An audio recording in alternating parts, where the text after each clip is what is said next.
Hello everybody and welcome back to All the Mods 9. In the previous episode we finished up with a majority of Ars Nouveau and crafted a variety of sort of miscellaneous items that we needed in order to actually continue with the quests and get probably about 95% done. We still have some glyphs to craft, but I'll be working on that in between episodes. And speaking of in between episodes, what I did was a little bit of a grindy process, but I did in fact finally craft a paxel. And this is of course an all the modium alloy paxel, and let's go ahead and look how we actually craft this. Basically what I needed to do was craft 4 of the different all the modium alloy tools. We needed the sword, the pickaxe, shovel, and the axe. We also needed, whoops, I should go back here. I also needed an Awakened Supremium Paxel. Now, in order to get this, we do need to use Awakened Supremium, and this is something I haven't actually crafted on camera yet, but I did do it for the first time. So what we need for this is to actually craft the block, and that requires the Awakening Altar, so I went ahead and crafted that up.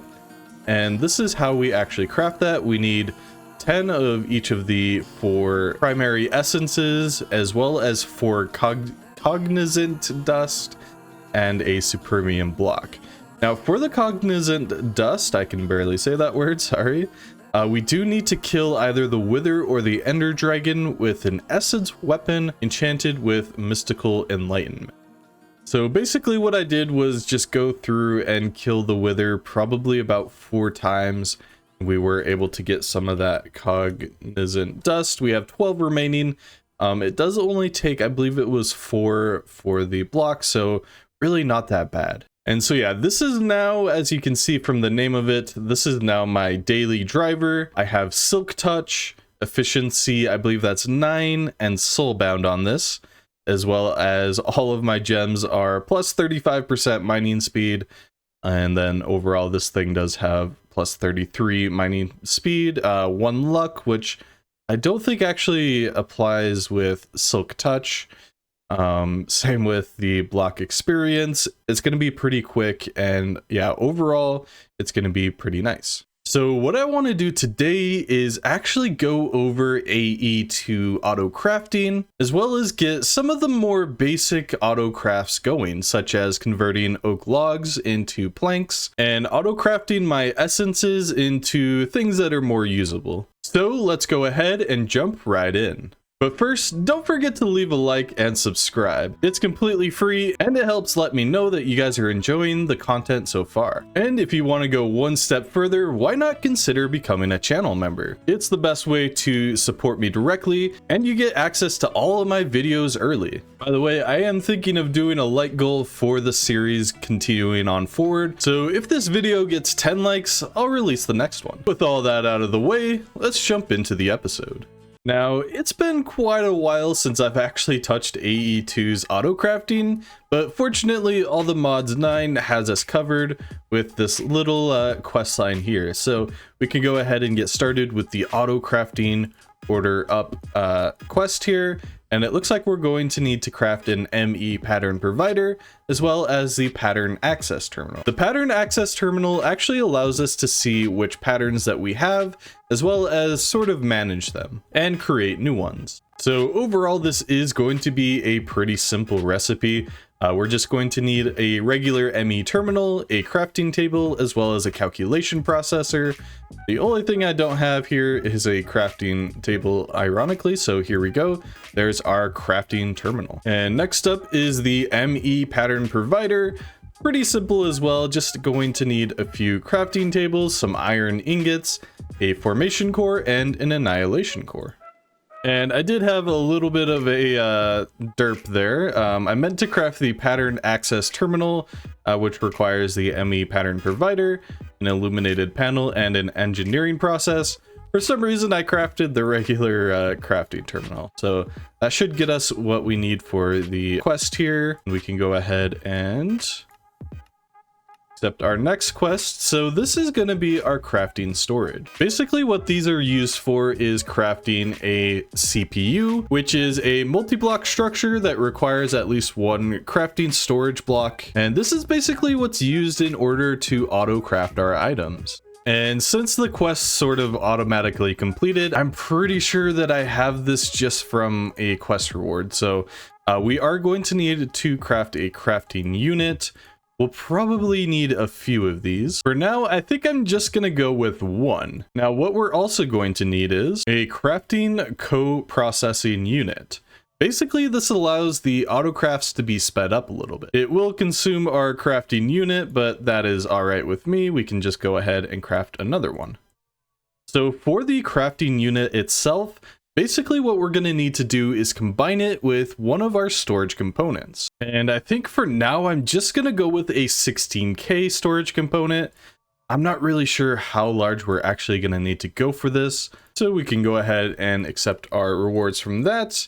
And now finally, we're going to need a crafting monitor. This basically allows you to visualize which items are actually being crafted, as well as the remaining quantity of that item. All right, and combining the ME storage monitor as well as a crafting unit, we can craft our crafting monitor. All right, so where I actually want to set up all of my auto crafting is actually up on this floor. Now, I haven't really done anything with this. You can see I have this green concrete here. This is kind of where I do my thumbnails of my character. Yeah, I'm going to go ahead and get some airlocks put down on each of the corners here. These just sort of lead out to the outer rings, so we don't really need oxygen out there, at least for now. So yeah, that should do. And I'm just gonna get my oxygen set up here. It's gonna be the same that I usually go for. I might need 2 of these now that I'm looking at it. This is a pretty large room. What we could also do is just put it here in the center. Yeah, I think that'll probably be best. And yep, it looks like the middle will do. So yeah, we have this in a little bit of a different configuration, but it should be fine. So now we actually need to bring up our cables from our applied Energistics system. So I'm thinking probably right there. Ooh, I'm getting flung around. Okay, not good. I might need to reconfigure this. It should be good. I'm not sure what's causing that. Oh, it might be the 2 different gravities that are pulling me around. All right. Anyway, let's go ahead and get our controller back down there. Oh, this is it's kind of fighting with itself, so I think I want to just disable that one for now. We don't really need gravity. We can go ahead and place that there. Get our dense smart cable there. We do need to pull this to the side a little bit. Let's see, if we break that, that'll connect there. We don't want that to happen. I think we have to bring it off to the side like this. I will have to reconfigure a lot of the stuff that we have below this, but it wouldn't be too hard to do. So yeah, we can just pull it off to the side. We don't even really need it here. So yeah, now this floor does have access to our dense smart cables. And I'm not sure exactly where I want this setup to actually go. Probably, yeah, I think I'm going to just pull it off in this direction. Now I'm moving over to using our regular smart cables because I do want this system to be able to be moved or expanded later on. So we only want to use a few of our channels. I think that's going to be good for now. This is going to look a little bit weird, but once we have actual aesthetics in here, I think it's going to look good. All right, so what I want to do now is actually get our crafting storage, our crafting coprocessor, as well as our crafting monitor down. And I'm not exactly sure how this is going to go. Okay, so I want the storage down there, coprocessor on top, and I think the crafting monitor has to be connected directly to it like that. So this sort of makes its own multi-block structure here. And in fact, if we right click it, we can see which jobs are currently being worked on. But the way we actually start crafting everything is actually with the pattern access terminal. So we can just go ahead and place that down on any sort of cable that's connected to our network. We can see all of our different patterns that are in the system right now. Speaking of patterns, the next thing that we're going to want to craft is the pattern encoding terminal, as well as some blank patterns. The pattern encoding terminal is pretty easy. It's just a crafting terminal and an engineering processor. Not too bad for us. And let's see what the pattern, I believe it was a blank pattern. Here we go. That's super simple as well. Just needs some quartz glass, Certus quartz, glowstone, and iron. And let's actually make as many as we can. 16 will do for now. And we can go ahead and get our encoding pattern down here. We'll just put it up here as well. And this is what actually allows us to craft our patterns. And we can go ahead and place our blank patterns here. And let's start off with something pretty basic. What I'm going to do is type in oak, and we will craft oak into 4 logs. Then all we have to do is press encode pattern, and that will actually create a pattern for crafting oak logs. And in order to actually get these patterns working, what we're going to need is a molecular assembler. And here we go. That's pretty simple. So what this does is actually holds our patterns and sort of distributes them to our different processing units. So what I want to do is I might actually just set that right there. And if we go ahead and right click that, we can go ahead and place our crafting pattern inside. But right now, the molecular assembler is only capable of handling a single pattern at a time. So what we're going to need is an ME pattern provider, which we've already crafted, but we did use it in the terminal. So if we go ahead and place this down next to our molecular assembler, we can actually see how many patterns that we have and actually place our crafting pattern inside. So what that'll do is actually hold the different patterns for our recipes, and anytime that we need something crafted in sort of an automatic crafting table sense, like our oak logs here, that'll actually provide the molecular assembler with a pattern to actually craft. Now, whenever we look inside of our terminal, we can see that there's a little plus sign next to the oak planks. If we pull out all of these, we will see that it has a craft sort of symbol under it, and we can click that. And what this will actually do is actually let us select, and what this will do is actually allow us to select a different amount of items that we want to craft. So let's go ahead and craft 100 oak planks, and we can go ahead and click next, and it'll show us how many of the items that we're going to craft, as well as how many of the ingredients that we have available.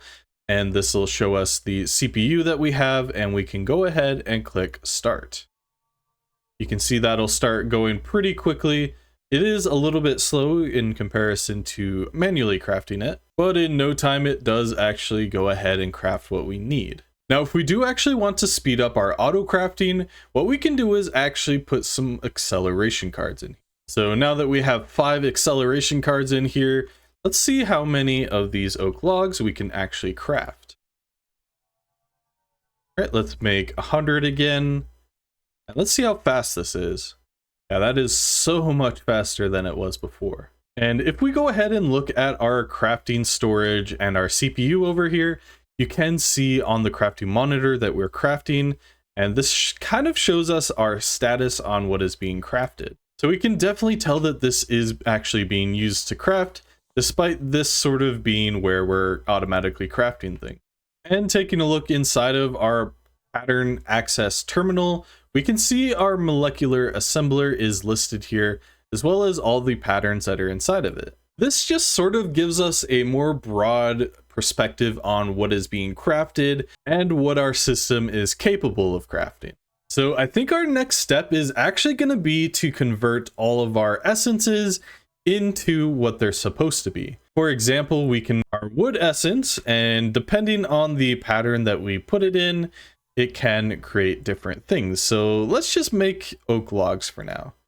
If we put 3 here up at the top and encode that in a pattern, we can actually start to craft oak logs. And now that we do have the pattern access terminal here hooked up with our molecular assembler, we can actually just modify our patterns from here. So we don't actually need to go back up and sort of configure things over there. And by the way, if you do want to start crafting items while you still have items in the storage, if you click your middle mouse button, that'll actually allow you to just directly craft them from here. All right, so I've spent just a little bit of time sort of reorganizing things up here and sort of figuring out where I want things in the future. So what I've done is just bring the dense smart cable all the way up and split it off with these smart cables and having one go that direction and one over here. So over on this side, I want all of my sort of crafting units over here. We'll sort of just line these up in a row and eventually fill this. I do want this area to feel a little bit like a server room almost, where we have these large sort of structures filling the room. And over on the other side is where we're going to have our molecular assemblers and our pattern providers. We'll do pretty much the same thing, just lining these up and eventually filling the rest of the room. But something that'll differ on this side is we are actually going to use our pattern providers to have an adjacent molecular assembler. These ones in the center will be shared by each of the different pattern providers. That way we just have a little bit of extra processing capacity here, because each of these can only craft one item at a time. What I want to do now is actually talk about processing patterns. These are a little bit more complex than regular crafting patterns, as these are meant more for complex machines, such as like running something through a crusher into a furnace, for example. These are meant more for longer processes that might not give an exact amount of items back. So I think an easy way of sort of demonstrating this is actually going to be crafting glass from sand. So if we pull out some sand and place it into our pattern encoding table, you'll notice that it doesn't actually give us a result here. What we're going to need to do is actually manually place in our result and then encode it. So you can see here on the pattern itself, it says that it produces 1 glass with 1 sand. So I have a few extra rooms set up here now. These are going to be for some of our more complex machines that require a few more steps. So over in this area, I do want sort of our basic furnace. Well, it's an unobtainium furnace, but it's a furnace nonetheless. And I will actually just set this up in the corner here. So what we want here is actually going to be a pattern provider. So we want this placed down here on our cable. Now I was going to use a barrel, but I think we can actually put the items directly into the furnace. So I think we'll just do that for now. So we have our, oops, I destroyed that a little bit early there. Here we go. We have our pattern provider, furnace beneath, and some sort of supporting block beneath there. And in fact, actually what I want this to be so that the items end up back inside of our system is going to be an ender chest. And that's just set up with our default input code. So now what we need to do is actually give our pattern to the pattern provider. So we have our glass there, and I want to configure our furnace so it can automatically input items and output items. So I've just gone ahead and actually augmented the unobtainium furnace with a factory upgrade, which basically allows us to use power instead of fuel, which will make this recipe a lot more simple. So let's go ahead and give this a test. I've configured the furnace, so hopefully everything will go right. Let's start off pretty small at first. Let's go with 100 glass. We can go ahead and get started with that. We should see glass going in automatically, and it is pretty much instant. And there we go, nice. And one more way that the processing patterns can be used is for something a little more complex like steel. So because steel requires an iron ingot and 2 coal, what we can do is actually set that up in the pattern encoder to bring out 1 iron ingot and 2 coal and put a steel ingot in there. There we go.